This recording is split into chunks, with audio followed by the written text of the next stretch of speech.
আমি এই বিয়ে করতে পারবো না মা। কেন পারবি না? আর কতবার বলবো তোমাকে, আমি এই মুহূর্তে বিয়ে করতে চাই না। তাও একজন হাঁটুর বয়সী মেয়েকে। আমার একটা কেরিয়ার আছে, লাইফ আছে। আমি আমার কেরিয়ারটা গুছিয়ে নিতে চাইছি। এটা কেমন কথা বাবু? তুই তো নিজেই বলেছিলি তুই বিয়ে করবি। সারাদিন তোমাদের ঘ্যানঘ্যানিতে রেগে বলেছিলাম মেয়ে দেখতে।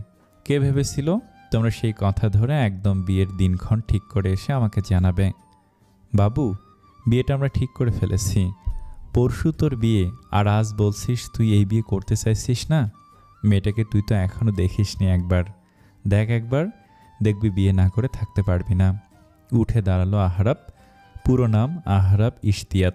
শান্ত অথচ গম্ভীর কণ্ঠে বলল, আমার রুচি বোধ এতটাও নিচে নামেনি যে হাঁটুর বয়সী একটা মেয়েকে চোখের দেখায় বিয়ে করে ফেলবো। আর তোমাদের কাণ্ডজ্ঞান দেখলে আমি অবাক হয়ে যাই।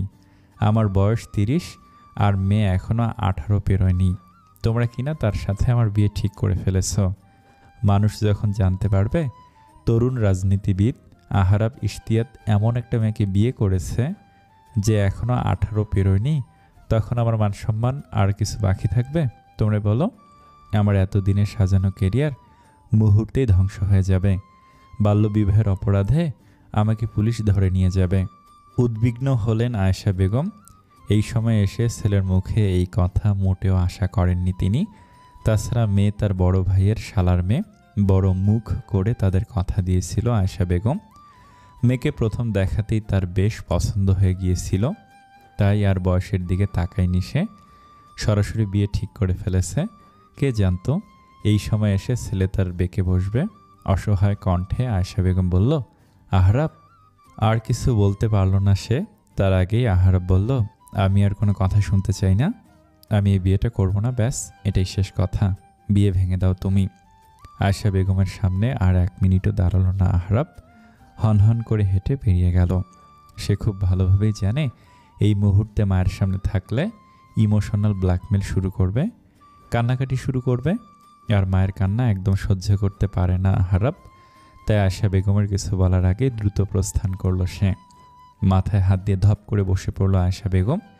সে এই মুহূর্তে এসে বিয়ে ভাঙার কথা কিভাবে বলবে? এরপর কিভাবে আর বা কোন মুখেই বড় ভাই আর তার শ্বশুরবাড়ির লোকের সামনে দাঁড়াবে? বড় ভাবিকে বা কিভাবে মুখ দেখাবে সে? বড় ভাবি কত ভালোবাসেন তাকে। বিছানায় নিশ্চুপ বসে রয়েছে নিশিতা। শরীরে তার লাল রঙা একটি তাঁতের শাড়ি জড়ানো। সদ্য পা দিয়েছিল কলেজের গণ্ডিতে। বয়স আর কতই বা হবে, এই 16 কিংবা 17। তখনই যেন চারিদিকে হৈহুল্লোড় পড়ে গিয়েছিল তার বিয়ের। সে যে এই মুহূর্তে বিয়ে করতে চায়নি, কিন্তু মুখ ফুটে বলতেও পারেনি কাউকে। গ্রামের মেশে, স্বভাবতই ভদ্র, স্বল্পভাষী, লাজুক। তবুও শেষে মনকে বুঝিয়েছিল সে, মেনে নিয়েছিল নিজের ভাগ্যকে। স্বপ্ন দেখা শুরু করেছিল এক অজানা সুপুরুষকে নিয়ে। একবার ছবি দেখেই তার ছবি এঁকেছিল নিজের মনের মধ্যিখানে।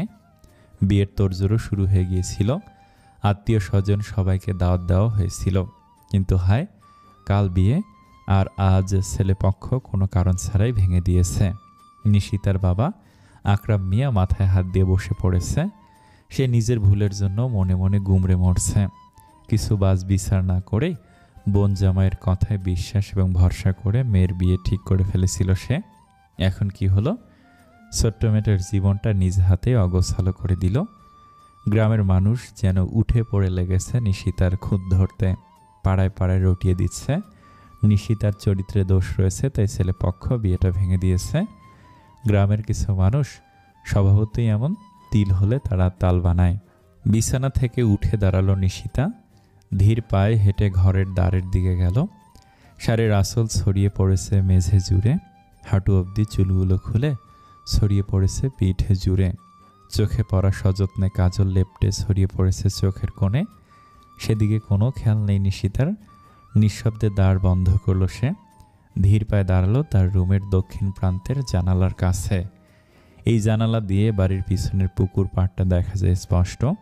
সেখানে আজ নেই কেউ, সবাই আজ বাড়ির সামনের দিকে। নিশিতা আনমনে তাকিয়ে রইল সেদিকে। জানালা থেকে আসা মৃদু বাতাসে উড়ছে তার খোলা চুলগুলো। বেশ রক্ষণশীল পরিবারের মেয়ে নিশিতা। মাথা নিচু করে বিদ্যালয়ে গিয়েছে, আবার এসেছে।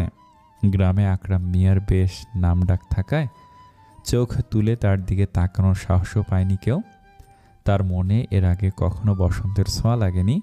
এই প্রথম কোনো পুরুষকে নিয়ে মনের কোণে স্বপ্ন বুনেছিল সে, ভালোবাসার স্বপ্ন দেখছিল। সেই পুরুষই কিনা আজ তাকে অসম্মানিত করে বিয়ে ভেঙে দিল, কাচের মতো ভেঙে গুড়িয়ে দিল তার ছোট্ট মনটাকে। দীর্ঘশ্বাস বেরিয়ে এলো নিশিতার। এই বুঝি তার ভাগ্যে ছিল। সন্ধ্যা নেমেছে চারিদিকে, পাখিরা তাদের নীড়ে ফিরছে উড়ে উড়ে। সূর্যটারও আর দেখা মিলছে না আকাশে। আকাশটাকে বিষণ্ণ কালো অন্ধকারে ছেয়ে দিয়ে সূর্য ডুব দিয়েছে তার আরেক ঠিকানায়। মাগরিবের নামাজ শেষ হয়েছে কিছুক্ষণ আগে। বাড়ির সকলে মিটিংয়ে বসেছে নিশিতাকে নিয়ে। বিয়েটা তো ভেঙে গেল, এখন কি করার আছে? আশরাফ সাহেব নিশ্চুপভাবে বসে আছেন। মুখ বড় করে নিজের শালার মেয়ের জন্য নিজের বোনের ছেলের প্রস্তাব রেখেছিল সে। মেয়েটাকে নিজের মেয়ের মতোই ভালোবাসত সে। ছেলে যে শেষমেশ এই কাণ্ড ঘটাবে বুঝতেই পারেনি সে। লজ্জায় এখন মাথা কাটা যাচ্ছে তার। মেয়েটার জন্য মনটা পুড়ছে ভীষণ। আকরাম মিয়া বসে রয়েছে গম্ভীরভাবে। সভার মধ্য থেকে হঠাৎ নিশিতার বড় ফুপু মানে আশরাফ হোসেনের স্ত্রী লামিয়া বেগম বললেন, দেখ আকরাম, যা হবার হয়ে গেছে। এখানে মেয়েটার তো কোনো দোষ নেই। আর আমার ননদের ছেলের জন্য প্রস্তাবটা আমি রেখেছিলাম। এত বড় একটা ঘটনা যখন আমার জন্যই হয়েছে, তখন নিশিতার দায়িত্ব আমি নিতে চাই। আমি ওকে আমার সাথে নিয়ে যেতে চাই। আমার 2 মেয়ে, কোনো ছেলে নেই, সেখানে ওর কোনো অসুবিধা হবে না। এতক্ষণে মুখ খুলল আকরাম মিয়া, গম্ভীর কণ্ঠে বলল, আমার মেয়েকে আমি কোথাও যেতে দেব না। তোর কথা শুনে আমি একটা বড় ভুল করেছি বুবু। আমার মেয়েটার কী বা বয়স হয়েছে, তবুও তোর কথা শুনে আমি মেয়ের বিয়ে দিতে চেয়েছিলাম। নিজে নিজের ছোট্ট মেয়েটার সর্বনাশ ডেকে এনেছি। দীর্ঘশ্বাস ফেলল লামিয়া বেগম, বলল, আমি জানি আমি ভুল করেছি। নিশিতাকে আমি সবসময় আমার মেয়ের মতোই দেখেছি। সব কিছু বাদ দে। মেয়েটার মন এখন ভালো না। সেই দুপুরে দাঁড় দিয়েছে, এখনও খোলেনি। গ্রামের লোকজন নানান কথা বলছে। অন্তত মেয়েটার কথা ভেবে মেয়েটাকে আমার সাথে যেতে দে। এখানে মেয়েটার ভালোভাবে থাকতে পারবে না। কথা দিচ্ছি, তোর মেয়ের কোনো অমর্যাদা হতে দেব না আমি। একবার যে ভুল আমার দ্বারা হয়েছে, সে ভুল আর হবে না। আকরাম মিয়া চুপ রইল। ভাবছে সে, লামিয়া বেগমের কথাগুলো একদম ফেলে দেওয়ার মতো নয়। সত্যি তো বলেছে সে। গ্রামের মানুষ তো ভালো না, আরও পেয়েছে সুযোগ। তার মেয়েটাকে তারা তো বাঁচতেই দিবে না। বিয়ে ভাঙা শহরের এলাকায় সহজে নেওয়া হলেও গ্রামে তো তা নেওয়া হয় না। একটা মেয়ের যতই দোষ থাকুক, সবাই মিলে ওই মেয়েটারই দোষ দিবে, কোষ্ঠাগত করে দিবে মেয়েটার জীবন। এই গ্রামের রাস্তায় আর মাথা উঁচু করে হাঁটতে দিবে না মেয়েটাকে। চারদিক ভেবে চিনতে আকরাম মিয়া শান্ত কণ্ঠে উত্তর দিল, আচ্ছা আমি মেনে নিলাম তোর কথা বুবু। আশা করছি তুই তোর কথা রাখতে পারবি। নিশিতা, নিশিতা বারংবার ডেকে যাচ্ছে বালি, কিন্তু নিশিতার কোনো সারা শব্দ নেই। সে আনমনে তাকিয়ে রয়েছে আকাশটার দিকে। আকাশে গোল থালার মতো পূর্ণিমার চাঁদ উঠেছে। এই পূর্ণিমার চাঁদেই বিয়ের কথা ছিল তার, কিন্তু তার ছোট্ট জীবনটাকে তছনছ করে দিয়ে কোনো কারণ ছাড়াই ভেঙে গেল বিয়েটা। বালি এবার চেঁচিয়ে উঠল, নিশিতা, নিশিতা বলে। নিশিতা যেন শুনতেই পেল না তার ডাক। ছোট্ট পাখিটা বুঝল না নিশিতার মনের অবস্থা। সে শুধু এইটুকু বুঝেছে তার সখী তার সাথে কথা বলছে না। বালি হলো নিশিতার ছোট্ট টিয়া পাখিটির নাম। মাস 6 আগে নিশিতা যখন সবে এসএসসি পরীক্ষা শেষ করে অবসর সময় পার করছিল, তখন একদিন আকরাম মিয়া গঞ্জের হাট থেকে নিশিতাকে এনে দিয়েছিল এই ছোট্ট পাখিটাকে। নিশিতা তখন বিছানার ওপর পা দুলিয়ে রবীন্দ্রনাথ ঠাকুরের বিখ্যাত উপন্যাস চোখের বালি পড়ায় ব্যস্ত ছিল। ছোট্ট পাখিটা পেয়ে খুশিতে যেন বাঘহারা হয়ে পড়েছিল সে। তার হাতে ছিল চোখের বালি উপন্যাসটি, তাই পাখিটার নামও রেখে দিল বালি। তারপর যখন পাখিটার মুখে কথা ফুটল, প্রথম ভাঙা কণ্ঠে নিশিতা বলে ডাক দিয়েছিল, তখন যেন নিশিতা আকাশের চাঁদ হাতে পেল। খুশিতে সারা বাড়ি মাথায় তুলে নিয়েছিল। নিশিতা বরংবারই ভদ্র, অল্পভাষী, চাপা স্বভাবের মেয়ে।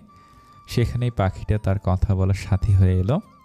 সারাদিন পর কথার ঝুলি নিয়ে বসতো এই পাখিটার কাছে। আজ তার এই পাখিটার সাথে কথা বলতে ইচ্ছে হচ্ছে না। হারিয়ে গেছে সব অনুভূতি, বিষণ্ণতায় ছেয়ে গেছে মনটা। ভোরের আলো ফুটেছে, নারকেলের পাতায় আড়াল থেকে সূর্যটা উকি দিচ্ছে। গ্রামের পরিবেশে এই রোদটাও যেন মিষ্টি লাগছে। নিশিতা কালকের শাড়িটা ছেড়ে গোলাপি রাঙা একটা থ্রি পিস জড়িয়েছে শরীরে। লম্বা চুলগুলো বিনুনিতে আবদ্ধ করে মাথায় ওড়না চাপিয়েছে। পুরো বাড়িতে বিষাদের ছায়া ঘিরে রয়েছে। গতকাল মেয়ের বিয়ে ভাঙার মতো একটা ঘটনা ঘটল, আর আজ মেয়ে বাড়ি থেকে চলে যাচ্ছে। লামিয়া বেগম নিশিতাকে নিয়ে আজই রওনা দিবে ঢাকার উদ্দেশ্যে। এখানে নিশিতা যতদিন থাকবে ততদিনে স্বাভাবিক হতে পারবে না হয়তো। মনের দিক থেকে ভেঙে পড়বে মেয়েটা। নিশিতার মা সিনথিয়া বেগম আঁচলে মুখ লুকিয়ে কাঁদছেন। এই 16-17 বছরের মেয়েকে কখনো কাজ ছাড়া করেননি তিনি। সেই মেয়ে আজ তাকে ছেড়ে দূরে চলে যাচ্ছে। মেয়েকে ছেড়ে কিভাবে থাকবেন তিনি? আবার গতকাল থেকে মেয়েকেও পর্যবেক্ষণ করেছেন তিনি। সারা রাত দাঁড়িয়েছিলেন মেয়ের দ্বার প্রান্তে। একটু পরপর জানালা গলিয়ে উকি দিয়েছেন মেয়ের কক্ষে। আবার খারাপ কিছু ঘটিয়ে ফেলল না তো তার মেয়ে? মেয়েকে ডেকেছেন বারংবার, মেয়ে উত্তর দেয়নি একবারও। মেয়ের রূপ অবস্থার পরাণ জ্বলেছে তার। গ্রামে এভাবে মেয়েকে রেখে দেওয়া ঠিক হবে না, তাহলে দিন দিন মেয়েটা আরও ভেঙে গুড়িয়ে যাবে। আকরাম মিয়াও চুপটি করে বিদায় দিচ্ছেন মেয়েকে। কলিজাটা ফেটে যাচ্ছে তার। 2 ছেলে মেয়ে তার। ছোট ছেলেটা কেবল 10 বছর। এই মেয়েটাই যে তার কলিজা ছিল। কেন সে এত বড় একটা ভুল করে বসেছে? তার জন্য আজ মেয়েটার এই অবস্থা। ছোট ভাই মোজাম্মেল মিয়া বারবার বারণ করেছে তার এত ছোট বয়সে বিয়ে না দিতে। শোনেনি আকরাম মিয়া, তারিখ হেসারত দিতে হচ্ছে তাকে। নিশিতা যেন কাল থেকেই মৌনব্রত পালন করছে। একটা টুটা শব্দ বের হয়নি তার মুখ থেকে। টিয়া পাখির খাঁচাটা নিয়ে উঠোনের এক কোণে চুপটি করে দাঁড়িয়ে আছে সে। তার জামা কাপড়ের ব্যাগ এনে গাড়িতে তুলে দিচ্ছেন আকরাম মিয়া। হঠাৎ কোথা থেকে নাদিরা, নাফিয়া আর নয়ন জড়িয়ে ধরল নিশিতাকে। নাদিরা, নাফিয়া নিশিতার ছোট চাচা মোজাম্মেল মিয়ার মেয়ে। একসাথেই থাকে তারা। নাদিরা কেবল 13 বছরের কিশোরী, আর নাফিয়ার বয়স 7 বছর। নয়ন নিশিতার আপন ছোট ভাই। নিশিতার মধ্যে কোনো হেলদোল নেই। সে যেন পাথরের মূর্তির মতো দাঁড়িয়ে রয়েছে নিশ্চুপ। নয়ন অশ্রুসিক্ত চোখে বলল, বুবু তুই আমাকে একা ফেলে চলে যাচ্ছিস?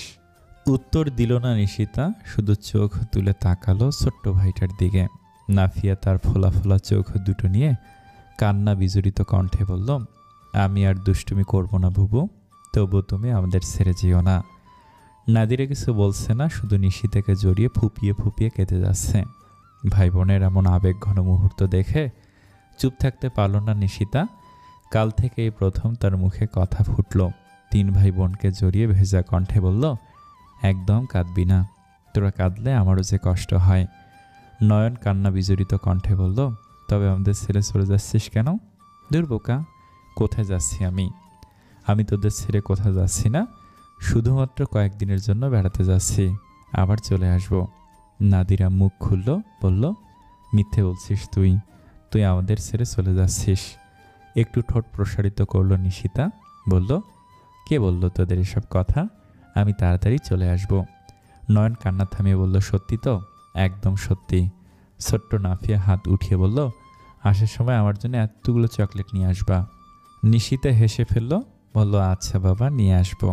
এর মধ্যেই গাড়িতে ওঠার জন্য হাঁক ছাড়ল আশরাফ সাহেব। গাড়ি ছেড়ে দিচ্ছে। নিশিতা সবার কাছ থেকে বিদায় নিয়ে টিয়া পাখির খাঁচাটা নিয়ে নিশ্চুপভাবে গাড়িতে উঠে বসল। মুহূর্তে ছেড়ে দিল গাড়িটি। সাই সাই করে ছুটে চলল অজানার উদ্দেশ্যে। নিশিতা বিষণ্ণ চোখে নিজের জন্মস্থানের দিকে তাকিয়ে রইল। মনের মধ্যে তার অভিমানের পাহাড় জমেছে। সে না হয় মুখ ফুটে কিছু বলতে পারে না, তাই বলে বাবা মাও তার মনের কথাটা বুঝবে না, এভাবে পাঠিয়ে দেবে অজানার উদ্দেশ্যে। বিয়ে ঠিক করলো, ভেঙেও গেল, টাটু শব্দ করল না নিশিতা। এখন তার বাবা মা তাকে দূরেও ঠেলে দিল। তারা কি বুঝতে পারেনি তাদের ছেড়ে থাকতে নিশিতার কষ্ট হবে? আচ্ছা, তার বাবা মায়ের কষ্ট হবে না তাকে ছেড়ে থাকতে? হয়তো হবে না। না হলে কি এত সহজে বিদায় করতে পারতো তাকে? প্রথমে বিদায় করতে চেয়েছে বিয়ে দিয়ে, তা পারেনি। এখন বিদায় করলো তার ভালোর দোহাই দিয়ে। চোখ দুটো ভিজে এলো নিশিতার। লামিয়া বেগম হয়তো বুঝল নিশিতার মনের অবস্থা। হাত বাড়িয়ে আগলে নিল তাকে। নিশিতাও কিছু বলল না, আস্তে ধীরে মাথা রাখলো লামিয়ার বেগমের কাঁধে। ভাবতে লাগলো এই কয়দিনে কিভাবে পরিবর্তিত হয়ে গেল তার জীবনটা। গলায় থাকা গামছাটা দিয়ে মুখ মুছল আকরাম মিয়া। মেয়েকে বিদায় দিয়ে চোখ দুটো ভিজে উঠেছিল তার। সিনথিয়া বেগম এগিয়ে এলেন, স্বামীর কাঁধে সান্ত্বনার হাত রাখল সে। আবার চোখ দুটো ভিজে উঠল আকরাম মিয়ার। ভেজা কণ্ঠে বলল, আমি নিজের হাতে নিজের মেয়ের সর্বনাশ ডেকে আনলাম সিনথিয়া। ভাইয়ের অন্য কাঁধে হাত রাখল মোজাম্মেল মিয়া। শান্ত কণ্ঠে বলল, আল্লাহ যা করেন ভালোর জন্য করেন দাদা ভাই, নিশ্চয়ই আমাদের নিশিতার জন্য ভালো কিছু অপেক্ষা করছে, আপনি শান্ত হন দাদা ভাই। দরজার আড়ালে মুখ লুকিয়ে কাঁদছেন নিশিতার ছোট চাচি মিনারা। মোজাম্মেল মিয়ার স্ত্রী তিনি। নিশিতার এভাবে বাড়ি ছেড়ে যাওয়া কিছুতেই মেনে নিতে পারছেন না তিনি। নিশিতাকে সবসময় নিজের মেয়ের চোখে দেখেছেন তিনি। এ বাড়িতে প্রবেশের পর নিশিতাকে মাত্র 1 বছরের পেয়েছিলেন তিনি। তখন থেকে কোলে পিঠে করে মানুষ করেছেন নিশিতাকে। আজ চোখের সামনে মেয়েটার সাথে কি থেকে কি হয়ে গেল সবই ভাগ্য। ওই যে উপরে একজন আছেন, তিনি লিখে রেখেছেন সব কিছু। চাইলেই কিছু পরিবর্তন করতে পারবো না আমরা। টানা 7 ঘন্টার জার্নি করে ঢাকায় পৌঁছালো নিশিতা। ক্লান্তিতে শরীরটা ভেঙে আসছে তার। বাড়িতে ঢোকার সাথে সাথে 2 বোন লীনা এবং রিনা দৌড়ে এসে জড়িয়ে ধরল নিশিতাকে। লীনা নিশিতার থেকে বছর 2-এর বড় হলেও একদম সমবয়সীর মতো আচরণ করে, আর রিনা নিশিতার থেকে বছর খানেকের ছোট হলেও সেও সমবয়সীর মতোই। নিশিতাকে কাছে পেয়ে 2 বোনে ভীষণ খুশি। নিশিতার বিয়ের কথা জানলেও রিনার পরীক্ষার কারণে গ্রামে যাওয়া হয়নি তার। আর একা বাসায় রিনা কিভাবে থাকবে, তাই লিনারও যাওয়া হয়নি গ্রামে। নিশিতার মুখে কোনো কথা নেই, যদিও সে বরাবরই চুপচাপ। প্রয়োজনের অতিরিক্ত একটা কথাও বলে না সে। আর লিনা কখনোই এই মেয়ের এমন বড়দের মতো গম্ভীর স্বভাব মেনে নিতে পারে না কিছুতেই। দেখা হলেই কথা বলতে বলতে কান ঝালাপালা করে দেয় সে। তবে নিশিতা কখনো বিরক্তি প্রকাশ করে না তাতে। নীরব শ্রোতার মতো শুনতে থাকে তার হাজারো উদ্ভট কথা। নিশিতা একজন ভালো বক্তা না হলেও একজন ভালো শ্রোতা বটে। এই দিক থেকে আবার এই মেয়েটাকে বেশ পছন্দ লিনার। নিশিতা আসার সাথে সাথেই 2 বোন গল্প জুড়ে দিয়েছে তার সাথে। লামিয়া বেগম তেতে উঠলেন। লিনা এবং রিনাকে ঝাড়ি দিয়ে বললেন, সমস্যা কি তোদের? গল্প কি পরে করা যাবে না? মেয়েটা এত পথ জার্নি করে এসেছে, যা ওর রুম দেখে দে। দাঁত দিয়ে জিহ্বা কাটল লিনা, বলল, ইস একদম ভুলে গেছি, চল তোকে তোর রুম দেখে আসি। তোর রুম ধুয়ে মুছে একদম ঝকঝকা করে রেখেছি। নিশিতা গুটি গুটি পায়ে হাঁটা ধরল রুমের দিকে। হাঁটতে হাঁটতে চোখ ঘুরিয়ে দেখছে বাড়িটা বেশ বড় বাড়ি, তবে তাদের গ্রামের বাড়ির মতো নয়। এই বাড়ির দেয়ালে দেয়ালে যেন শহুরে আধুনিকতার ছোঁয়া। রুমে প্রবেশ করল নিশিতা। লিনা তাকে রুমে দিয়েই তার বিশ্রামের জন্য চলে গেল। নিশিতা ঘুরে ঘুরে রুমটা দেখল। রুমের এক কোণে ঝুলিয়ে দিল পাখির খাঁচাটা। মিষ্টি কণ্ঠে বলল, আজ থেকে এই তোর বাসস্থান বালি।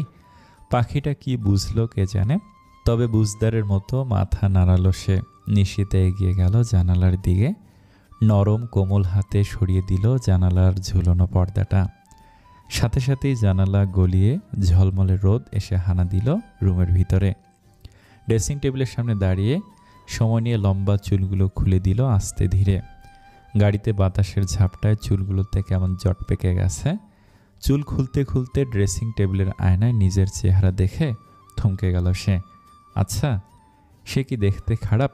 খুঁটিয়ে খুঁটিয়ে দেখল নিজেকে। না, একদম খারাপ না তো। তবে কেন বিয়ে ভেঙে দিল ছেলেপক্ষ?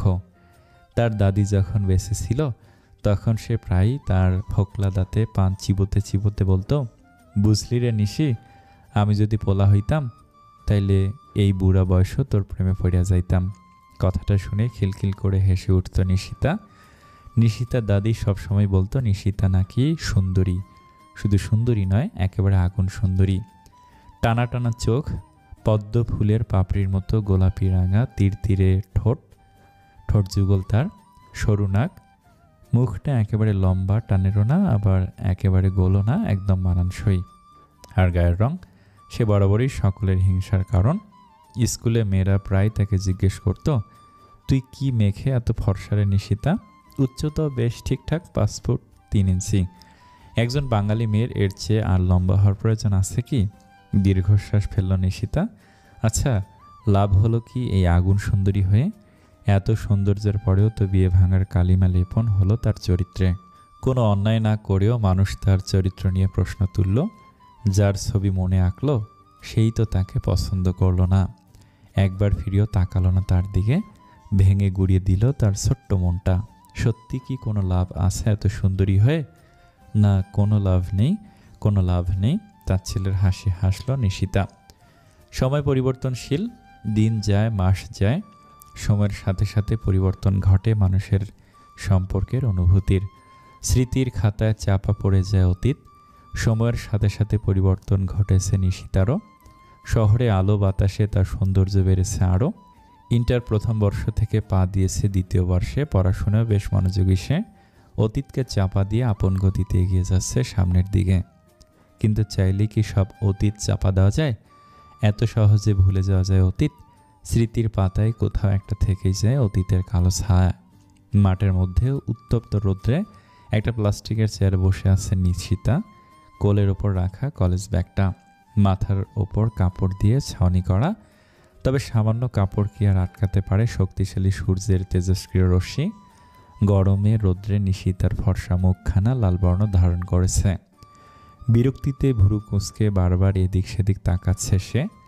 তার পাশে বসে আছে নিশিতার বান্ধবী মিলা।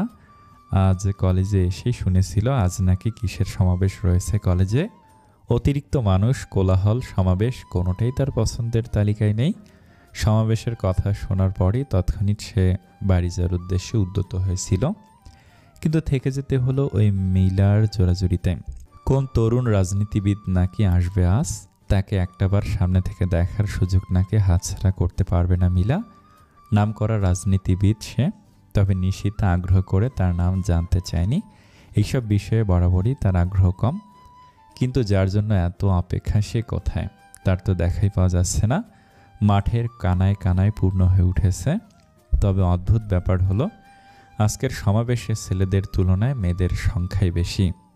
সচরাচর এই ধরনের সমাবেশে ছেলেদের সংখ্যায় বেশি থাকার কথা। নিশিতা একবার চোখ বুলালো চারিদিকে, অতঃপর কোলের ওপরে রাখা কলেজ ব্যাগটা খুলে মানিক বন্দ্যোপাধ্যায়ের পদ্মা নদীর মাঝি উপন্যাসটি বের করল। পরশুদিন লাইব্রেরি থেকে বইটা নিয়েছিল সে, তবে পড়া হয়নি এখনও। বইয়ের পাতা উল্টিয়ে প্রথম পাতায় চোখ বুলালো নিশিতা। পড়া শুরু করলো প্রথম লাইনটি, বর্ষার মাঝামাঝি। আর পড়তে পারল না নিশিতা। মাইকে অনাকাঙ্ক্ষিত কারো নাম শুনে চোখ তুলে তাকালো সে। আকস্মিকভাবে চমকে গেল সে। একে একে চোখের সামনে ভেসে উঠল বিষাদময় অতীত। শান্ত চোখে কিছুক্ষণ তাকিয়ে রইল স্টেজে দাঁড়ানো সুপুরুষটির দিকে। এই তো সেই পুরুষ যাকে মনের কোণে ঠাঁই দিয়েছিল সে। এই সুদর্শন ব্যক্তির একবার ছবি দেখেছিল সে, সরাসরি দেখা হয়নি কখনো। সাদা পাঞ্জাবি পরিহিত পুরুষটির হাত নাড়িয়ে নাড়িয়ে স্টেজে বক্তৃতা দিচ্ছেন। তীব্র গরমে একটু পর পর চোখ মুখ কুঁচকে নিচ্ছে সে। শ্যামবর্ণা কপাল বেয়ে জেগে উঠেছে বিন্দু বিন্দু ঘাম। সাদা পাঞ্জাবিটা আঁটোসাঁটো বেঁধে রয়েছে তার বলিষ্ঠ দেহে। জিম করা পেশিবহুল দেহ তার। নিশিতা আর তাকিয়ে থাকতে পারল না সেই সুপুরুষটির দিকে। হাতে থাকা উপন্যাসের বইটি আবার স্থান দিল ব্যাগের ভিতরে। ব্যাগটি কাঁধে নিয়ে দাঁড়ালো সে। এবার আর মিলার জন্য অপেক্ষা করল না নিশিতা, দ্রুত পায়ে সমাবেশের স্থান ত্যাগ করল সে। না দেখে না চিনে যে পুরুষটির ছবি এঁকেছিল মনের মাঝে, আজ যেন তাকে দেখে হৃদয়ে তীব্র দহনের সৃষ্টি হচ্ছে। এতদিন পর আবার সেই পুরনো ক্ষতগুলো তাজা হতে শুরু করেছে। মনের ভিতরে গড়া অভিমানের পাহাড় যেন বেরিয়ে আসতে চাইছে বাইরে। সে ওই ব্যক্তির সামনে বসে থাকতে পারবে না, আর এক মুহূর্ত থাকতে পারবে না। সেই শক্তি তার নেই। সমাবেশের অল্প সংখ্যক মানুষের মধ্যে কেউ একজন যে তার অভিমানের পাহাড় নিয়ে উঠে গেল, আজও জানা হলো না আহরাবের। অতীত বর্তমান সব কিছুই রইল তার জানার বাইরে। সে কখনো জানতেও পারল না তার ভুলের জন্য একটা ছোট্ট মেয়ের জীবন এলোমেলো করে দিয়েছে। তার চোখের আড়ালে যে তার ভুলের কারণেই একটা মেয়ে রাত দিন চোখের পানি ফেলেছে, তার জন্য নিজের চিত্তে অভিমানের পাহাড় জমিয়েছে। তার জানা হলো না কিছুই, সে বুঝল না কিছুই। চারিদিকে আধার ঘনিয়ে এসেছে। সমাবেশ শেষ হতে হতে সন্ধ্যা নেমেছে।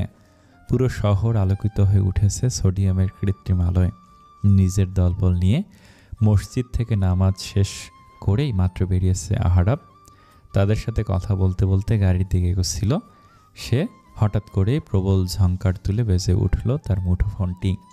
আহারাব ডান পকেট হাতড়ে বের করলো মুঠোফোনটি। ফোনের স্ক্রিনে ভেসে উঠল মা নামটি। আহারাব ইশারায় আশেপাশের সবাইকে চুপ করতে বলল। মুহূর্তে চুপ হয়ে গেল সবাই। আস্তে ধীরে রিসিভ করলো কলটি। কানের কাছে নিয়ে আস্তে ধীরে বলল, আসসালামু আলাইকুম মা। ওয়ালাইকুম আসসালাম। মামার বাসায় গিয়েছিস? না, এখনও যাইনি, একটু আগেই সমাবেশ শেষ করে নামাজ সেরে বেরিয়ে কেবল। আচ্ছা, মামার সাথে দেখা করে আসিস। না গেলে হয় না মা, উত্তরাতে গিয়েছিস আর তাদের সাথে দেখা করে আসিস নি? বড় ভাইয়া জানতে পারলে খুবই কষ্ট পাবেন। তাদের সাথে দেখা করে বাড়ি ফিরবি। আচ্ছা, রাখছি মা। ঘন কালো অন্ধকারে ছেয়ে গেছে চারদিক। আকাশে মেঘ জমেছে, গুরু গুরু ডাকছে। বৃষ্টি হবে বুঝি। আকাশটা বুঝি আজ বিষণ্ণতে ছেয়ে গেছে। নিশিতা কলেজ থেকে এসে সেই যে দাঁড় দিয়েছে আর খোলেনি, দুপুরের খাবারটাও খায়নি। লামিয়া বেগম ঘুরে ঘুরে অনেক বাড়ি ডেকে এসেছে নিশিতাকে, তবে বারবারই ভিতর থেকে একটা উত্তরই এসেছে, খাবো না, খিদে নেই। ড্রয়িং রুমের সোফায় নিশ্চিন্ত মুখে বসে আছে লামিয়া বেগম। আশরাফ সাহেব পাশে দাঁড়িয়ে আছে লিনা আর রিনা। তারাও বেশ চিন্তিত, হঠাৎ মেয়েটার কী হলো। সকালে তো ঠিকই ছিল সবটা। হাসি মুখে কলেজে গেল আর বিষণ্ণ মুখে কলেজ থেকে ফিরল। কলেজে কি কিছু হয়েছে? মেয়েটাকে জিজ্ঞেস করেও কিছু জানা যাবে বলে মনে হয় না। মেয়েটা যে বড্ড চাপা স্বভাবের। কষ্টে গুড়িয়ে গেলেও নিজের কষ্টের কথা কাউকে বলবে না। হঠাৎ ঝংকার তুলে বেজে উঠল কলিং বেলটা। লিনা ভুরু কুচকে শুধালো, এত রাতে আবার কে এলো? লিমিয়া বেগম খিটখিটে কণ্ঠে বলল, সে তো দরজা খুলতে দেখতে পাবি, জাগে দরজা খুলে দে। লিনা বিরস ভঙ্গিতে হাই তুলতে তুলতে দরজাটা খুলে দিল। সামনের ব্যক্তিকে দেখে চমকে গেল সে, অবাক হলো ভীষণ। পিছন থেকে লামিয়া বেগম হাঁক ছাড়ল, ওভাবে খাম্বার মতো দাঁড়িয়ে আছিস কেন? কে এসেছে? আহারাব লিনার দিকে তাকালো, অতঃপর তার পাশ কাটিয়ে ভেতরে ঢুকলো। আকস্মিক আহারাবকে দেখে চমকে গেল সবাই। লামিয়া বেগম এবং আশরাফ সাহেব একে অপরের মুখ চাওয়াচাই করেছে। সে যে বিয়ে ভেঙেছে তারপর থেকে আহারাব আর তাদের বাসায় আসেনি। আজ হঠাৎ কি মনে করে? তবে কি নিশিতার মন খারাপের কারণ এই আহারাব? আহারাব সূক্ষ্ম দৃষ্টিতে পর্যবেক্ষণ করলো সবাইকে। সে বেশ ভালো বুঝতে পেরেছে তাকে দেখে চমকে গিয়েছে সবাই। চমকানোরই কথা, এতদিন পর হুট করে কাউকে কিছু না জানিয়ে এভাবে আসলে চমকানো তো স্বাভাবিক। আহারাব লিনাকে চোখের ইশারায় ডাকলো। হাতে থাকা মিষ্টি, চানাচুর, বিস্কুটের প্যাকেটগুলো ধরিয়ে দিল তাকে। লামিয়া বেগমের দিকে তাকিয়ে মিষ্টি হাসলো, বলল, ওভাবে তাকিয়ে আসছো কেন মামিমা? মনে হচ্ছে যেন ভূত দেখেছ। মেকি হাসলো লামিয়া বেগম, বলল, আরে না না বাবা, হঠাৎ এতদিন পর দেখে একটু চমকে গিয়েছিলাম। তোমাদের চমক দিতেই তো এসেছি আমি। আচ্ছা বস এখন, আমি তোর জন্য শরবত আনি। হ্যাঁ হ্যাঁ তাই করো, গলাটা শুকিয়ে গেছে ভীষণ। রিনা বিড়বিড় করে বলল, গলা শুকিয়ে গেছে তো পানি খান, শরবতের কি প্রয়োজন? লিনা একটা চিমটি কাটলো রিনার হাতে। রিনা আহ শব্দ করে তাকালো লিনার দিকে। লিনা ফিসফিসে বলল, চুপ থাক, ভাইয়া শুনতে পেলে তোর গর্দান যাবে। রিনা চিবিয়ে চিবিয়ে বলল, এতদিন পর এই লোককে আমাদের বাড়িতে আসতে বলেছে কে? একবার নিশিতাপুর জীবনে আগুন জ্বালিয়ে শান্তি হয়নি, আবার এসেছে। লিনা হাত জোর করে বলল, চুপ যা রিনা, একটা কথাও যদি ভাইয়ের কানে যায় তবে আর আমাদের আস্ত রাখবে না। তাদের কথার মধ্যে হঠাৎ গম্ভীর পুরুষালী কণ্ঠে কেঁপে উঠল তারা দুজনেই। আহরাব তার গম্ভীর কণ্ঠে শুধালো, কি গুজগুজ ফিসফিস করছিস তোরা? মেকি হাসলো লিনা, বলল, কই কিছু না তো। বিছানায় উপুড় হয়ে শুয়ে আছে নিশিতা। পিঠ জুড়ে তার ঘন কালো লম্বা চুলগুলোর বিচরণ। নিজেকে ধাতস্থ করল সে। নিজেকে শক্ত হতে হবে তার। অতীতের পাতা উল্টিয়ে নিজের বর্তমানকে বিষাদময় করার কোনো মানেই হয় না। ওই পুরুষটির সাথে তো নিশিতার কোনো সম্পর্ক ছিল না, গড়ে ওঠেনি কোনো প্রণয়ের সম্পর্ক গড়ে ওঠার আগেই ভেঙে গেছে সব। শুধু একতরফা নিশিতার মনের কোণে ছবি এঁকেছিল সে, যার জন্য এত কিছু তার মনে তো কোনো কালেই এতটুকু জায়গা করে নিতে পারেনি সে। তবে তাকে নিয়ে কেন এত ভাববে নিশিতা? কেন জীবনকে করবে বিষাদময়? না, আর তাকে নিয়ে ভাববে না নিশিতা। স্মৃতির সেই বিষাদময় অধ্যায়ে বিচরণ বন্ধ করবে সে। উঠে দাঁড়ালো নিশিতা, লম্বা চুলগুলো হাত খোপা করে নিল, সাদা ওড়নাটা মাথায় চাপিয়ে নিচে নেমে এলো। ক্ষুধায় পেটটা চোচো করছে। ডাইনিং টেবিলে বসে আছে আশরাফ সাহেব, আহারাব, লিনা এবং রিনা। আর তাদের সামনে দাঁড়িয়ে খাবার পরিবেশন করছে লামিয়া বেগম। সে কতক্ষণ স্বামীর মুখ পানে তাকাচ্ছে, কতক্ষণ মেয়েদের মুখ পানে। এই মুহূর্তে এখানে কি নিশিতাকে ডাকা ঠিক হবে? আর না ডেকেও তো পারা যাচ্ছে না। মেয়েটা দুপুর থেকে কিছুই খায়নি। আশরাফ সাহেবও বসে আছে নিশ্চুপ। ভাতের লোকমা তার গলা দিয়ে নামছে না কিছুতেই। লিনা রিনা খোঁচাখুচি করছে একে অপরকে। আহরাব খাবার টেবিলে পর্যবেক্ষণ করছে সকলকে। এবার তার মনে হতে শুরু করেছে সে বোধহয় এখানে এসে সকলকে সমস্যায় ফেলে দিল। মনের মধ্যে ওঠা প্রশ্নটা সে করেই ফেলল। শান্ত কণ্ঠে বলল, আমি কি এখানে এসে তোমাদের সমস্যায় ফেলে দিলাম মামিমা? জোরপূর্বক হাসল লামিয়া বেগম। বলল, না না না, তেমন কিছু না। আর কিছু বলতে পারল না লামিয়া বেগম। সিঁড়ির দিকে চোখ গেল তার। সে সিঁড়িটায় দাঁড়িয়ে আছে নিশিতা। মনের মধ্যে তার কি চলছে বোঝা দেয়। মামের দৃষ্টি অনুসরণ করে সেদিকে তাকালো আহরাব। এক মুহূর্তের জন্য যেন থমকে গেল সে। ইস, হার্টবিট মিস হয়ে গেল একটা। কোনো এক শুভ্র পরী দাঁড়িয়ে আছে তার দোরগড়ায়। একটু পরপর বিদ্যুৎ চমকানোর আলোতে পরিষ্কার হয়ে উঠছে তার মুখশ্রী। তীর তীর করে কাঁপছে সেই শুভ্র পরীর ঠোঁটজোড়া। মৃদু বাতাসে দুলে উঠেছে কপালে আছড়ে পড়া দুগাছি চুল। আহরাব অপলক দৃষ্টিতে তাকিয়ে আছে নিশিতার মুখ পানে। নিশিতা ধীর পায়ে এগিয়ে এলো খাবার টেবিলের সামনে। আস্তে ধীরে বসলো আহরাবের ঠিক বিপরীত পাশে। আর তাকিয়ে থাকতে পারল না আহরাব। চোখ নামিয়ে খাবার প্লেটে দৃষ্টি নিবদ্ধ করল সে। লামিয়া বেগম খাবার দিল নিশিতাকে। নিশ্চুপভাবে খাবার শেষ করে আবার উঠে গেল সে। একবারের জন্য তাকালো না অপর পাশে বসা সুদর্শন পুরুষটির দিকে। আহরাবের মনে মনে রাগ হলো ভীষণ। এত কিসের অহংকার এই মেয়ের যে একবার ফিরেও তাকালো না তার দিকে। যেখানে হাজার হাজার মেয়েরা তাকে একটা পলক দেখার জন্য অস্থির হয়ে থাকে, আহরাব খুব করে চাইছিল এই মেয়েটা তার দিকে একটা বার অন্তত তাকাক, তার মুগ্ধ নয়ন জোড়ায় একবার দৃষ্টি নিবদ্ধ করুক, কিন্তু সে করলো না। আশাহত হলো আহরাব। আচ্ছা, সে কেন চাইলো এই মেয়েটি তার দিকে একটাবার তাকাক? আগে তো কখনো এমন হয়নি। আগে তো কোনো মেয়েকে দেখে এমন অদ্ভুত অনুভূতি জাগেনি তার মনে। সবসময় কেরিয়ার আর রাজনীতির পিছনে ছুটেছে সে। তবে আজ কেন এমন হলো? এই মেয়েটি বা কে? আগে তো একে কখনো দেখেনি। নিজেকে সংযত করতে পারল না আহরাব। মুখ ফুটে প্রশ্ন করেই ফেলল, মেয়েটি কে মামি? আমার ভাইয়ের মেয়ে। ও। খাওয়ার দিকে মনোনিবেশ করলো আহরাব। সে চিনতেই পারল না নিশিতাকে। চিনবেই বা কী করে? সে তো কখনো দেখেনি তাকে। হয়তো এতদিনে সে এটাও ভুলে গিয়েছে কখনো সে বিয়ে ভেঙেছিল একটা মেয়ের সাজানো গোছানো স্বপ্ন। বাইরে ঝুম বৃষ্টি হচ্ছে। বৃষ্টির কারণে আজ আর আহরাবের বাড়িতে ফেরা হয়নি, থেকে গিয়েছে আশরাফ সাহেবের বাড়িতেই। নিশিতার রুমের একটা রুম পরেই থাকতে দেওয়া হয়েছে তাকে। রাত বেড়েছে বেশ, মধ্যরাত হয়তো। পানির পিপাসায় গলা শুকিয়ে কাঠ আহরাবের। বিছানার পাশের জগটায় পানির ছিটে ফোঁটাও খুঁজে পেল না সে। কি আর করার, নিচে যেতে হবে পানির জন্য। উঠে দাঁড়ালো আহরাব। হাতের জগটা নিয়ে হাঁটা ধরলো নিচের দিকে। নিজের রুমের পরে এক রুম পেরিয়ে থমকে গেল সে। ভেতর থেকে লাগাতার একটা আওয়াজ আসছে। কে কথা বলছে রুমের ভিতরে? তা বরাবরই একই কথা। কৌতূহলবশত দরজায় কান পাতল আহরাব। বৃষ্টির শব্দে স্পষ্ট শোনা যাচ্ছে না কিছুই। আলতোভাবে দরজায় ধাক্কা দিল সে। অমনি খুলে গেল দরজাটা। কে থাকে এই রুমে? কৌতূহল হলো ভীষণ। কোনো দিকে না তাকিয়ে ভিতরে ঢুকে পড়ল সে। অন্ধকার রুমে ড্রিম লাইটের মৃদু আলো যেন একটু আলোকিত করতে পেরেছে রুমটা। ডিম লাইটের আবছা আলোয় হেঁটে চলেছে আহরাব। চোখ ঘুরিয়ে তাকালো রুমের চারিদিক। কই, রুমে তো কেউ নেই। তাহলে কথা বলল কে? চারদিকে চোখ বোলাতে বোলাতে এক কোণে চোখে পড়ল একটি টিয়া পাখির খাঁচা।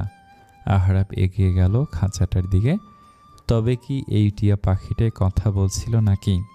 টিয়া পাখিটা কি সত্যি কথা বলতে পারে? কৌতূহলবশত আহরাব প্রশ্ন করল, এই টিয়া, তুই কি কথা বলতে পারিস? কিসকিস করে উঠল টিয়া পাখিটি। কিসকিস কণ্ঠে বলল, আমি টিয়া নই, আমি বালি, আমি বালি। অবাক হলো আহরাব, টিয়া পাখিটি সত্যি কথা বলতে পারে। আর কি বলল সে? সে টিয়া নয়, বালি। হেসে ফেলল আহরাব, বলল, কোন নদীর বালি? পদ্মা নাকি মেঘনার? টিয়াটি হয়তো বুঝল না আহরাবের কথার মানে। সে সামান্য এক টিয়া, আর ছোট্ট মাথায় কি এত বুদ্ধি আছে যে কারোর সকল প্রশ্নের উত্তর দিবে? সে শুধু পারবে তার মালিকের শিখানো বুলিগুলো আওড়াতে। ওই কথাটুকু তাকে নিশিতে শিখিয়েছিল। হাসি থামালো আহরাব, বলল, বলতো টিয়া, তোর নাম এই বালি রেখেছে কে? টিয়ার কাছ থেকে জবাব এলো না কোনো, তবে এক নারীর কাঠ কাঠ কণ্ঠস্বরে চমকে উঠল আহরাব। এত রাতে একজন অবিবাহিত মেয়ের কক্ষে এক পুরুষের আগমন অবশ্যই কোনো সভ্য চরিত্রের পুরুষের কার্য নয়। চকিত দৃষ্টিতে পিছনে ফিরে তাকালো আহরাব। চোখের সামনে ভেসে উঠল সেই শুভ্র পরী। মাত্র মুখে ছিটানো পানির ফোঁটাগুলো হালকা ড্রিম লাইটের আলোতে মুক্ত দানার মতো চিকচিক করছে। লম্বা খোলা চুলগুলো ছড়িয়ে রয়েছে পিঠে জুড়ে। বৃষ্টির দাপট কমেছে আগের থেকে, এখন হালকা বৃষ্টির সাথে মৃদু বাতাস বইছে। খোলা বাতাসে চুলগুলো আছড়ে পড়ছে মেয়েটির মুখ জুড়ে। কেমন একটা মাতাল মাতাল অনুভূতি বাসা বাঁধছে আহরাবের ভিতরে। ঢোক গিলল সে, কাঁপা কাঁপা কণ্ঠে বলল, সরি, ভুল করে চলে এসেছি। আর এক মুহূর্ত দাঁড়ালো না সে নিশিতার সামনে। মেয়েটার মধ্যে আছে কি যে এই দুইবার দেখতেই তাকে আসক্ত করে ফেলেছে। আহরাবের হাসি পাচ্ছে ভীষণ।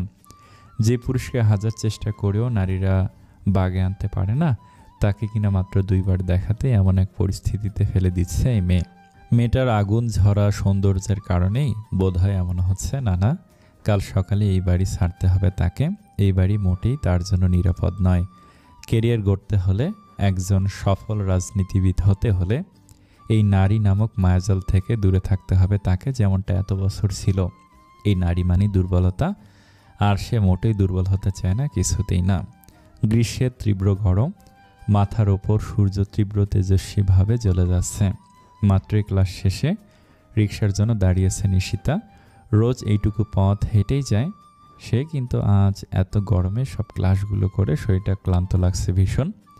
হাত উঁচিয়ে হাত ঘড়িটার দিকে তাকালো নিশিতা। 3টা বেশি বেজে গেছে। এই সময় না কোনো রিকশা দেখা যাচ্ছে আর না কোনো মানুষজন। রাস্তাটাও বেশ ফাঁকা এবং নীরব। দুপুরে খেয়ে দিয়ে সবাই বিশ্রাম নিচ্ছে বোধহয়। কাঁধের ব্যাগটা খুলে একটা বই বের করে মাথার উপরে ধরল নিশিতা। রোদ আটকানোর ব্যর্থ চেষ্টা তার। গরমে ঘেমে একদম একাকার অবস্থা। ভুরু কুঁচকে এদিক সেদিক তাকিয়ে রিকশা অপেক্ষা করছে সে।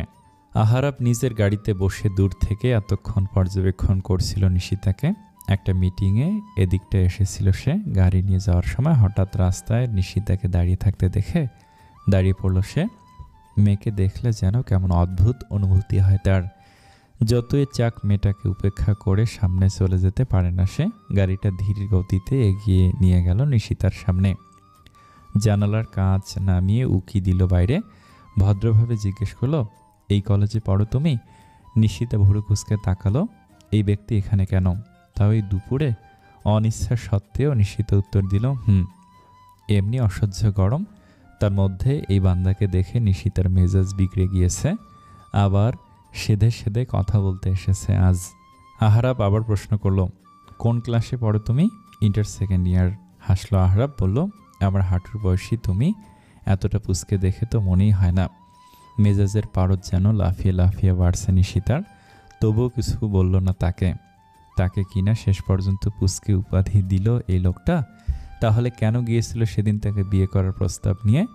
আবার কোনো কারণ ছাড়াই সে বিয়ে ভেঙে দিয়েছিল। তখন তাকে পুচকে মনে হয়নি এই পুচকে মেয়ের মনে এত বড় একটা ঘটনার কি প্রভাব পড়বে। আর দাঁড়িয়ে থাকলো না নিশিতা। এখানে দাঁড়িয়ে দাঁড়িয়ে এই লোকের মুখ দর্শনের কোনো ইচ্ছে নেই তার। এই লোককে দেখলেই তার চোখের সামনে ভেসে ওঠে অতীতের বিষাক্ত কিছু স্মৃতি। সামনের দিকে হাঁটা ধরল নিশিতা। আহরাব দ্রুত গাড়ির দরজা খুলে বেরিয়ে এলো। পথ আটকে দাঁড়ালো নিশিতার। বলল, গাড়িতে বসো, আমি পৌঁছে দিচ্ছি তোমাকে। নিশিতা কাঠ গলায় উত্তর দিল, প্রয়োজন হবে না তার, আমি নিজেই চলে যেতে পারবো। সে আমিও জানি, তবু এই রোদে চলো, আমি পৌঁছে দিচ্ছি। বললাম তো প্রয়োজন হবে না। এখানে এত সহানুভূতি না দেখে পাবলিকের হেল্প করুন, কাজে লাগবে। আহরাবের পাশ কাটিয়ে হাঁটা ধরল নিশিতা। কথাগুলো বেশ গায়ে লেগেছে আহরাবের। যেখানে হাজারো মেয়ে আহরাব ইশতিয়াদের একটু কথা শোনার জন্য বেকুল হয়ে থাকে, তার একটু দেখা পাওয়ার জন্য উৎসুক হয়ে থাকে, সেখানে আহরাব আজ নিজে থেকে এই মেয়েকে লিফট দেওয়ার অফার করেছে, আর মেয়েটা এতটা কঠিনভাবে সেটা প্রত্যাখ্যানও করলো। বিষয়টা ইগোতে লেগেছে আহরাবের। এইটুকু পুচকে মেয়ে, তার এত তেজ, কিসের এত অহংকার। রাগে ফেটে পড়ছে আহরাব। সাথে সাথে নিজের কাজের জন্য অবাক সে, নিজের কেরিয়ারে দাগ লাগাতে দিবে না বলে যেখানে সে নারীদের থেকে সবসময় দূরত্ব বজায় রাখে, সেখানে সে এই মেয়ের সাথে নিজে থেকে কথা বলতে এসেছিল। অবাক করার বিষয়, ভীষণ অবাক করা।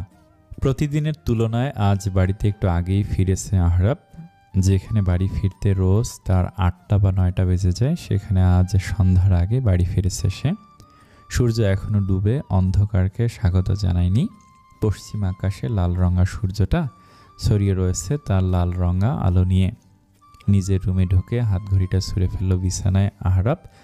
রাগে কপালের রগগুলো ফুলে উঠেছে। একটুখানি পুচকে একটা মেয়ে কিনা তাকে আজ ইগনোর করেছে। দ্য গ্রেট আহরাব ইশতিয়াতকে রাগে গজগজ করতে করতে শার্টের টপ বাটন দুটো খুলে বিছানায় বসলো সে। চোখ বন্ধ করে জোরে জোরে নিঃশ্বাস নিয়ে নিজেকে শান্ত করার চেষ্টায় মনোযোগী সে। তখনই তার রুমে ঢুকলো মেহরাব আর মাহবুব, আহরাবের যমজ 2 ভাই তারা। আহরাবের থেকে বছর 3 ছোট তারা রুমে ঢুকে বুঝতে পারলো তাদের ভাই কোনো কারণে রেগে আছে ভীষণ। এই মুহূর্তে এখানে কোনো কথা বলা মানে নিজেদের বিপদ নিজে ডেকে আনা। ঢোক গিলল 2 ভাই, একে অপরের দিকে তাকিয়ে নিশ্চুপভাবে পা বাড়ালো দরজার দিকে। তখনই চোখ বন্ধ অবস্থাতেই আহরাব গম্ভীর কণ্ঠে শুধালো, কী সমস্যা, কি বলতে এসেছিলি? মেহরাব কনুই দিয়ে ঘুঁতো মারল মাহবুবকে। ফিসফিসে বলল, তুই বল। মাহবুব পাল্টা বলল, তুই বল। তুই না আমার থেকে 1 মিনিটের বড়। 1 মিনিটের বড় ওটা কোনো ব্যাপার হলো? তুই বল না, তুই বল। 2 ভাইয়ের তর্ক বিতর্কের মাঝে চমকে উঠল আহরাব। বলল, গুজুর গুজুর না করে যা বলার জন্য এসেছিস সেটা বল। মেহরাব আর মাহবুবের বয়স 27 ছাড়ালেও এখনও ভাইকে তারা ভয় পায় ভীষণ। ভাইয়ের যে কতটা ভয়ঙ্কর রাগ তার সাথে সে পরিচিত তারা। মেহরাব আমতা আমতা করে বলল, না মানে আমরা আশরাফ মামার বাড়িতে যাচ্ছি, অনেকদিন যাওয়া হয় না তাই আর কি। আমরা বলতে কে কে? আমি, মা আর মাহবুব। আহরাব উঠে দাঁড়ালো, শার্ট খুলে রাখা বোতাম দুটো লাগাতে লাগাতে বলল, চল। মাহবুব বলল, কোথায়? মামার বাড়িতে। অবাক হলো 2 ভাই। একে অপরের দিকে তাকে অবাক কণ্ঠে বলল, তুমি যাবে কেন? তোদের সমস্যা আছে কোনো? যদি থেকেও থাকে তবু আমি যাচ্ছি। বিস্ময়ের চোখ দুটো বড় হয়ে গেল 2 ভাইয়ের চোখ। যে ভাইকে সারাদিন পায়ে ধরেও কোথাও নেওয়া যায় না, সারাদিন পার্টি অফিস দল আর রাজনীতি নিয়ে দৌড়াদৌড়ি করে, সে আজ নিজে থেকে মামার বাড়িতে যাবে? এই ঘটনা কি বিশ্বাস করা যায়? মোটেই না। মেহরাব মাহবুবের দিকে হাত বাড়িয়ে দিল, বলল, একটা চিমটি মারতো, আমি কোনো স্বপ্ন দেখছি না তো? মাহবুব চিমটি মারল মেহরাবের হাতে। করে চিৎকার করে উঠল মেহরাব। কটমট করে বলল, এত জোরে চিমটি মারলি কেন? মনে হচ্ছে মাংস খুবলে নিয়েছিস। রাক্ষস কোথাকার। আমি রাক্ষস হলে তুই কি? তুই বড় রাক্ষস, আমার থেকে 1 মিনিটের বড় রাক্ষস। কি বললি তুই? দাঁড়া। ঢেংসি কাটল মাহবুব। দৌড়ে নিচে চলে গেল মায়ের কাছে। এই ছেলে দুটো আর বড় হলো না। এদের আচরণ দেখে কে বলবে এদের বয়স 27 ছাড়িয়েছে। বয়স বাড়লেও যেন বাচ্চামো স্বভাবটা ছাড়তেই পারেনি তারা। এদের নিয়ে মাঝে মাঝে ভীষণ চিন্তায় পড়ে যায় আয়েশা বেগম। ঘড়ির কাঁটায় রাত 8টা ছুঁই ছুঁই। কৃত্রিম আলোয় চিকচিক করছে চারদিক। শহরে কোলাহল এখনো নীরবতায় ঢাকেনি। নিশিতা নিজের রুমে পড়ছিল। মাত্র কিছুদিন পরেই তার প্রি-টেস্ট পরীক্ষা। পড়ার টেবিলের পাশে রাখা খাঁচা থেকে বালি বারবার ডাকছিল, নিশিতা নিশিতা করে। বিরক্ত হলো নিশিতা। বিরক্ত ভরা কণ্ঠে বলল, উফ বালি, কতবার তোকে কথা বলতে নিষেধ করেছি বলতো? পড়ছি তো আমি। অমনি বালি চেঁচিয়ে উঠল, নিশিতা পড়ছে, নিশিতা পড়ছে। নিশিতার বিরক্তি আরও বাড়ল। উঠে দাঁড়ালো সে। খাঁচাটা হাতে নিয়ে বলল, এখন আমার রুমে রাখবো না তোকে, উষ্টামে দিয়ে আসবো লীনা আপুর কাছে। সেখানে 2 বকবকানি মনের সুখে বকবক করিস। দরজা খুলে খাঁচা হাতে বেরিয়ে এলো নিশিতা। মাঝে মাঝেই যখন পড়ার চাপ থাকে আর বালি বিরক্ত করে, তখন তাকে লীনার রুমে রেখে আসে নিশিতা। লীনাও বেশ খুশি হয় তখন। তার বকবকানির একজন সঙ্গী হয় আর নিশিতার জন্য ভালো হয়। বালি নতুন নতুন কথা শেখে। লিনার রুমে গেল নিশিতা। কোথাও নেই সে, গেল কোথায়? বালিকে নিয়ে আবার নিজের রুমের উদ্দেশ্যে রওনা হলো সে। মাঝ পথেই থমকে দাঁড়ালো। নিচে থেকে চেঁচামেচির আওয়াজ শোনা যাচ্ছে, বেশ কিছু মানুষের কণ্ঠ শোনা যাচ্ছে। আচ্ছা, বাড়িতে কি কেউ এসেছে? হয়তো এসেছে। লিনা কি তবে সেখানেই? রুমে যেহেতু নেই তাহলে সেখানেই হবে। নিশিতার নিচে কারা এসেছে না দেখে বালিকে নিচে নিয়ে নেমে গেল। সে সিঁড়িটা দিয়ে নিচে পা রাখতে থমকে দাঁড়ালো সে। কিছু পরিচিত মুখ দেখে যেন স্তব্ধ হয়ে গেল ক্ষণিকের জন্য। অতীতের স্মৃতি যেন আবার নাড়া দিয়ে উঠল তার। তবে এবার আর ভেঙে পড়া যাবে না, নিজেকে শক্ত রাখতে হবে। যে সম্পর্কটা কখনো গড়ে ওঠেনি সেই সম্পর্ক নিয়ে এত কষ্ট, বিষণ্ণতা, অভিমান রেখে কী লাভ? স্বাভাবিক থাকতে হবে তাকে। মলিন হাসল নিশিতা। একটু এগিয়ে সালাম দিল আয়েশা বেগমকে। নিশিতাকে দেখে এতক্ষণ তার অবস্থাও কিছুটা নিশিতার মতোই হয়েছিল। এক মুহূর্তের জন্য থমকে গিয়েছিল সে। প্রায় 1 বছর আগে নিজের ছেলের জন্য সে অন্যায় করেছিল এই ছোট্ট মেয়েটার সাথে। তবে এটা ঠিক যে প্রথম দেখায় নিশিতার মন কেড়েছিল তার। নিশিতার চালচলন, আচার আচরণ, ভদ্রতা সবকিছুই মুগ্ধ করেছিল তাকে। নিশিতার সালামে ঘোর কাটল আয়েশা বেগমের। সালামের উত্তর দিয়ে সে বলল, ও আলাইকুম সালাম, কেমন আছো মা? জি আন্টি, ভালো। নিশিতা এগিয়ে গেল মেহরাব আর মাহবুবের দিকে। বছর খানেক আগে আয়েশা বেগমের সাথে তারাও গিয়েছিল নিশিতাদের বাড়িতে। সেই একবার দুইবার দেখাতেই নিশিতা মনে রেখেছে তাদের। চিনতেও বেগ পেতে হয়নি আজ। নিশিতা শান্ত কণ্ঠে তাদের জিজ্ঞেস করলো, কেমন আছেন আপনারা? নিশিতাকে দেখে এতক্ষণ তারা ঘরের মধ্যে চলে গিয়েছিল। নিশিতার প্রশ্নে ঘোর কাটল তাদের। দুই ভাই একসাথে উত্তর দিল, ভালো আছি, তুমি কেমন আছো? জি আলহামদুলিল্লাহ ভালো আছি। কখন এলেন? এই তো একটু আগেই। আচ্ছা। আর কিছু বলল না নিশিতা। পাখির খাঁচাটা হাতে দিল লিনার, বলল, আপু বালিকে একটু তোমার কাছে রাখবে প্লিজ? আর প্লিজ বলতে হবে না, রাখবো আমি। এগিয়ে এলো মাহবুব। পাখির খাঁচায় 2টা টোকা দিয়ে জিজ্ঞেস করলো, পাখিটা তোমার? নিশিতা মাথা নাড়ালো, যার মানে হ্যাঁ এটা তার। খাঁচাটার দিকে একটু ঝুঁকলো মেহরাব।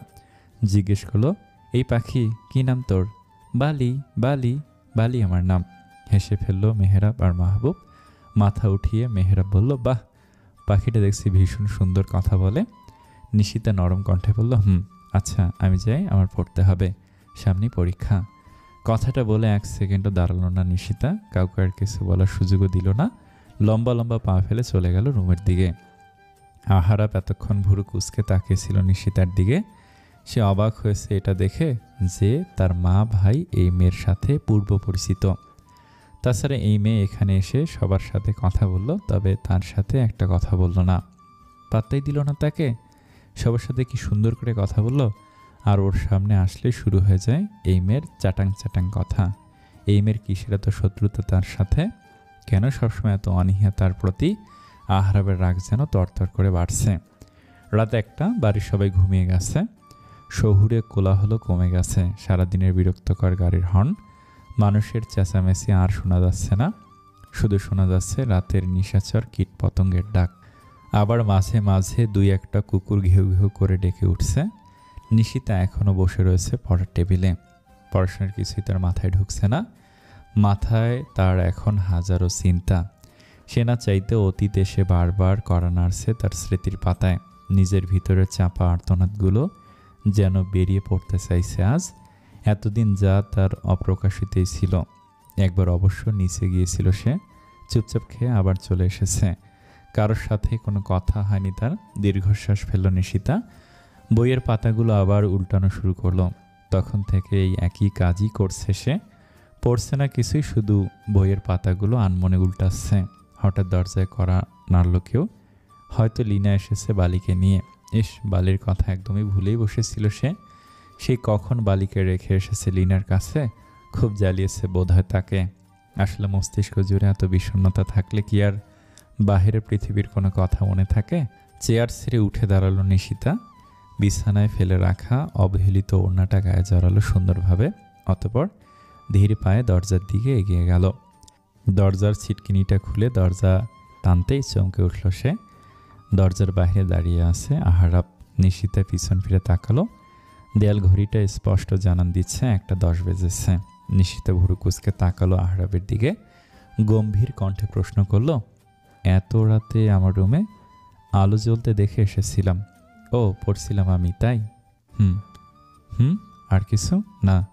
দরজা আটকে দিতে উদ্যত হলো নিশিতা, তবে পারল না। তার আগেই দরজাটা ঠেলে ভিতরে ঢুকে গেল আহরাব। নিশিতা চোখ বন্ধ করে নিল, অতঃপর জোরে একটা নিঃশ্বাস নিল। দাঁতে দাঁত চেপে বলল, এত রাতে একটা অবিবাহিত মেয়ের রুমে আসা কোন ধরনের অসভ্য তুমি? আহরাব উত্তর দিল না। এগিয়ে গেল নিশিতার টেবিলের কাছে। টেবিলের উপরে আধা খোলা বইটা হাতে নিল। এক এক পৃষ্ঠা উল্টাতে উল্টাতে প্রশ্ন করল, আমাকে চেনো তুমি? না চেনার তো কোনো কারণ আছে কি? নাম যেন আমার? কেন, আপনার নাম জানেন না আপনি? মেজাজ বিগড়ে যাচ্ছে আহরাবের। ভালোই ভালোই দুটো কথা বলতে এসেছিল এই মেয়ের সাথে, কিন্তু এই মেয়ের যেন অভ্যাসে পরিণত হয়েছে ওর সাথে চাটাং চাটাং করা। এমনিতেই যেন ভাজা মাছটা উল্টে খেতে জানে না, আর ওর সামনে এলেই রণচণ্ডী রূপ ধারণ করে। আহরাব দাঁতে দাঁত চেপে উত্তর দিল, ভালোভাবে কথা বলতে পারো না তুমি? এত রাতে একজন অবিবাহিত মেয়ের রুমে আসা পুরুষ মানুষের সাথে এর থেকে ভালোভাবে আর কথা বলতে পারি না আমি। রাগ যেন এক ধাপে বেড়ে গেল আহরাবের। এই মেয়ের সামনে সে নিজেকে যত নিয়ন্ত্রণে রাখার চেষ্টা করুক না কেন, এই মেয়ে তো সবসময় তেরামি করবে। হাতের বইটা শব্দ করে রাখলো টেবিলে। এক পা এগিয়ে এলো নিশিতার দিকে। ঢোক গিল নিশিতা। যতই বাইরে অভিমানের বসে তেজ দেখাক না সে, মনে মনে ঠিকই ভয় পাচ্ছে সে। বিশেষ করে এই মুহূর্তে এত রাতে কোনো মেয়ের রুমে যদি কোনো পুরুষ মানুষ ঢুকে পড়ে, তবে সেই মেয়ের ভয় পাওয়াটা অবশ্যই স্বাভাবিক। এত রাতে নিশ্চয়ই কোনো পুরুষ মানুষ ভালো উদ্দেশ্যে একজন অবিবাহিত নারীর রুমে আসবে না, তাও তার সাথে যার বিয়ে ভেঙেছে। ভাবতেই কলিজা কেঁপে উঠল নিশিতার। দুই পা পিছিয়ে গেল সে। কি করতে চাইছে এই লোকটা? এভাবে তার দিকে এগোচ্ছে কেন? কি তার উদ্দেশ্য? পিছনে পিছিয়ে যেতে যেতে হঠাৎ হোঁচট খেল নিশিতা। মুখ থুবড়ে পড়ল মেঝেতে। আকস্মিক ঘটনায় হকচকে উঠল আহরাব। আস্তে আস্তে এক পা দুই পা করে এগোনোর বদলে দ্রুত এগিয়ে গেল নিশিতার কাছে। নিশিতা পা ধরে বসে রয়েছে। পাটা বোধ হয়ে গেল, পায়ে ব্যথা পেয়েছে ভীষণ। আহরাব হাত বাড়িয়ে দিল, বলল, উঠে এসো। নিশিতা ধরল না আহরাবের হাত। কোনো রকম পাশের দেয়াল ধরে উঠে দাঁড়ালো। তাচ্ছিলের হাসি এসে বলল, আমি পড়ে গেলে একাই উঠে দাঁড়াতে জানি, তার জন্য কারো হাতের প্রয়োজন পড়ে না আমার। রাগ যেন তরতর করে বেড়ে গেল আহরাবের। এই মেয়ের সাথে দেখা হওয়ার পর থেকে তাকে লাগাতার ইগনোর করছে, অপমান করছে। এইটুকু পুচকে মেয়ে কিনা তার সাথে এভাবে কথা বলছে? না, আর সহ্য করা যাচ্ছে না। অনেক সহ্য করেছে সে। নিশিতা কোনো রকম খোঁড়াতে খোঁড়াতে বেরিয়ে যেতে চাইল রুম থেকে, কিন্তু পারল না। আহরাব রাগের বসে হ্যাঁচকা টান দিল নিশিতার ডান হাত ধরে। আচমকা টানে নিজের ভারসাম্য ধরে রাখতে পারল না সে। হুমড়ি খেয়ে পড়ল আহরাবের বুকের ওপরে। আহরাব এক হাতে শক্ত করে কোমর পেঁচিয়ে ধরল নিশিতার, অন্য হাতে নিশিতার ডান হাতটা পিছনের দিকে মুচড়ে ধরে। ব্যথায় চোখ মুখ খিচে বন্ধ করে নিয়েছে নিশিতা। কোমরটা যেন খাবলে ধরেছে আহরাব। তার নখগুলো যেন ডুবে গেছে নিশিতার মেদহীন নরম কোমরে। জ্বলছে ভীষণ। চুপ করে থাকতে পারল না সে। ব্যথাতুর কণ্ঠে বলল, লাগছে, আমায় ছাড়ুন। আহরাবের রাগ যেন আকাশ ছুঁই ছুঁই। তার এখন আর কোনো দিকে তাকানোর বা দেখার সময় নেই। দাঁতে দাঁত চেপে সে বলল, লাগুক, লাগার জন্যই ধরেছি। এতটুকু পুচকে মেয়ের এত তেজ আসে কোথা থেকে? কি ভেবেছো তুমি নিজেকে? কিসের এত অহংকার তোমার? ফুপিয়ে কেঁদে দিল নিশিতা। ভড়কে গেল আহরাব। হুঁশি ফিরল সে। নিশিতা ফুপিয়ে ফুপিয়ে কেঁদেই যাচ্ছে। এতক্ষণে আহরাবের রাগ যেন উধাও হয়ে গেল কোথাও।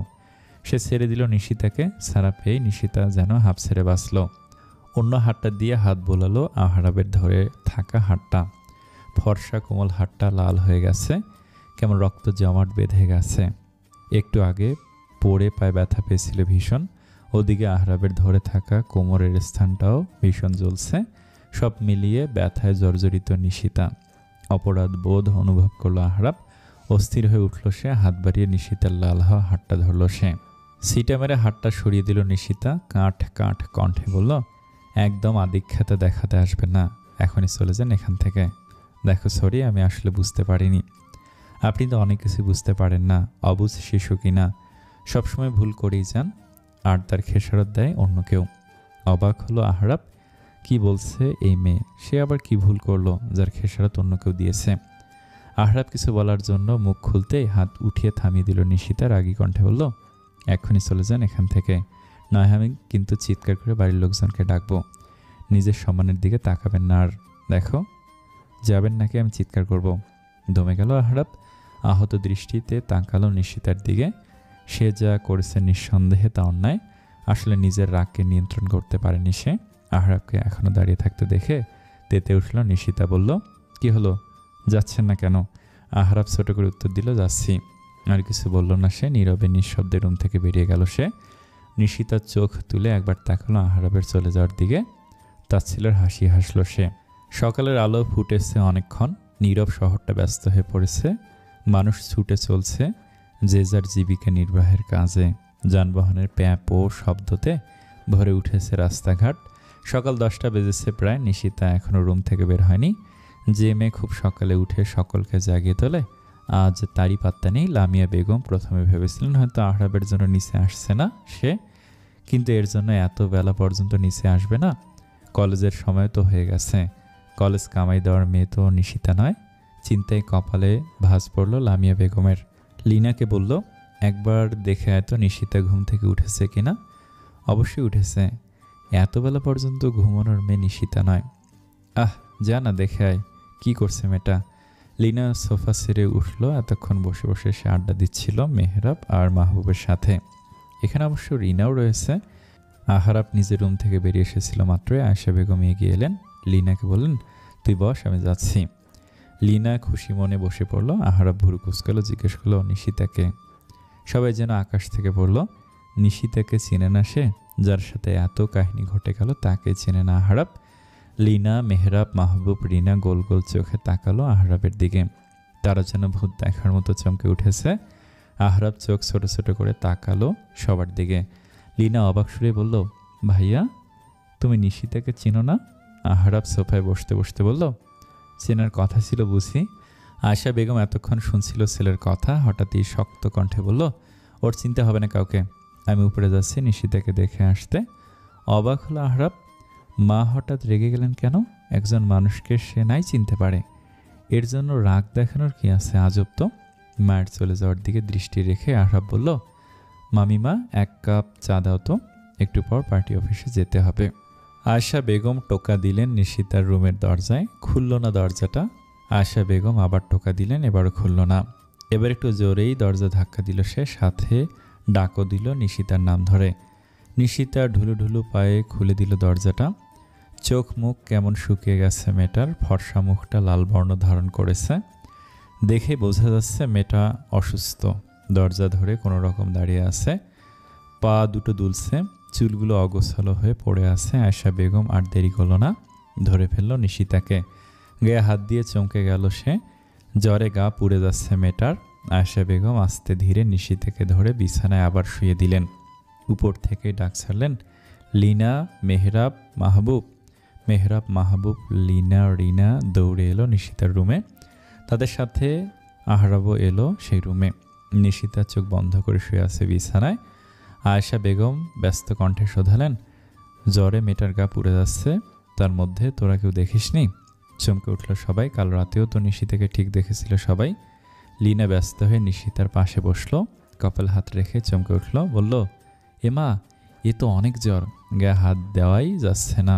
রিনা, যাতো একটা বাটিতে পানি নিয়ে আয়, জলপট্টি দিতে হবে এখনই। রিনা দৌড়ে গেল। মাহবুবও ব্যস্ত হয়ে পড়ল, বলল, এখন পর্যন্ত তো কিছুই খাইনিও, বেলাও তো কম হলো না। আয়েশা বেগম উঠে দাঁড়ালেন, বললেন, তোরা একটু বস, আমি এখনই খাবার নিয়ে আসছি। মেহরাব ওষুধের বক্স খুঁজে এতক্ষণে জ্বরের ওষুধ থার্মোমিটার বের করে ফেলেছে। একটা চেয়ার টেনে সেও বসে পড়ল নিশিতার পাশে। মেহরাব নিজেও একজন ডাক্তার, তাই আর বাইরে থেকে ডাক্তার ডাকতে হলো না তাদের। ওষুধের বক্স পাওয়া থার্মোমিটার গুঁজে দিল নিশিতার মুখে। একটু বাদে মুখ থেকে বের করে বলল, অনেক জ্বর, 104 ডিগ্রি, তাড়াতাড়ি খাইয়ে ওষুধ খাইয়ে দিতে হবে ওকে। রুমের এক কোণে দাঁড়িয়ে সব কিছু দেখছিল আহরাব। অপরাধ বোধে দগ্ধ সে। তার জন্য জ্বর এসেছে মেয়েটার। কাল রাতে অমন না করলেই হতো। দরকারি বা কী ছিল অত রাতে তার এই রুমে আসার?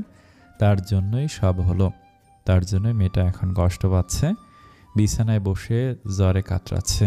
অন্তর পুড়ছে আহরাবের। একটু বাদে খাবার নিয়ে রুমে প্রবেশ করলো আয়েশা বেগম। কোনো রকমে অল্প খাওয়ালো। মেহরাবের দেয়া ওষুধগুলো খাইয়ে আবার শুয়ে দিল তাকে। বেশিক্ষণ দাঁড়িয়ে থাকতে পারল না আহরাব। পার্টি অফিসে যেতে হবে তাকে শীঘ্রই। এমপি কালেকশন, যে পদের জন্য এত কাঠখড় পোড়াতে এত বছর এত কষ্ট নিজের ক্যারিয়ারকে দাঁড় করালো, সেই অবস্থানে সেই পথ তো ছেড়ে দেওয়া যায় না। আহরাব বেরিয়ে পড়ল তার কাজে।